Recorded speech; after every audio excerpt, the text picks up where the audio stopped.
Hey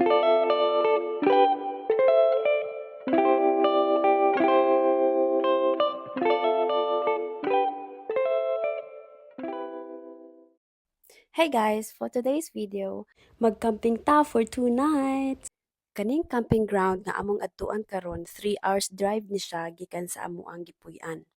Layo-layo gid siya pero grabe ang view. Kung makita ninyo, grabe ka gwapa jud kay siya. And kani nga biyahe daghan kay ni siya stops kay kanang mag-CR na kani nga time mag-lunch mi diri daplin sa lake. Blessed pud kay ta ani nga weekend kay gwapo kayo ang weather. So dili ulan, awa makita ninyo ang blue skies and nagpadayon na mi sa among biyahe ani nga time. And pasulod na mi ani sa farm. Luag kay ni siya nga farm guys. And then nagbuhat lang sila camping grounds of some of the areas kay para naapod sila extra income aside from the farm. And ning hapit sa mi diri sa homestead nila murag reception area and then kani silang duha mo ni siya ang maghatod namo dito sa camping grounds and then mo na silang amo ang neighbors for 2 days. And of course ang highlight sa night is campfire and storya-storya about life. And mo ni siya ang first day sa camping.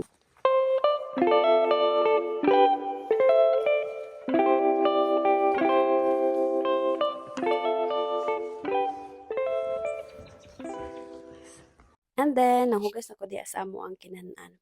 Naay camping grounds nga kompleto. Like, naa sila shower, naa sila toilet, and hugasanan. But then, kani siya nga camping ground is for Boy Scout and Girl Scout yun siya kay wala siya inana. So, muna siya, nagdala mi anig tubig para panghugas.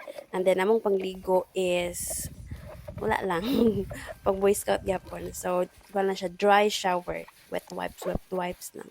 And then, syempre, kahit init ng kaayo di sa camping ground, so nanhimi diri sa ubo sa ilang town. Makita ninyo, daghan silang old buildings, and then kani siya church nga old pud siya. And then, anhimi diri sa ilahang vintage fair. Diri na ko na-realize nga grabe jud di ay ta kapobre. Kay katong nga cabinet ug kani siya nga ladder, ato pa man siya ginagamit sa Philippines. Nya diri sa ilaha kay vintage na day. Pambaligya nagmahal kay karaan na.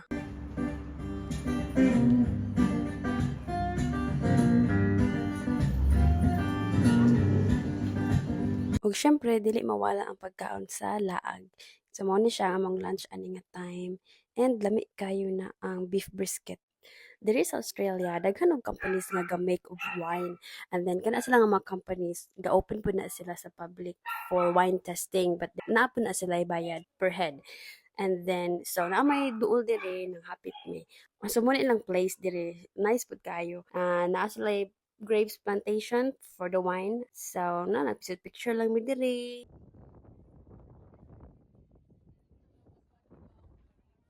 Lingaw kayo ang last night sa camping but then wala na ako siya gi-upload diri kay taas na kay ang video. So mao ni siya nga mo ang view pagpauli. Gwapang yapon ka ang weather and amazing kayo ang view. Thank you for watching guys. See you in my next vlog. Bye.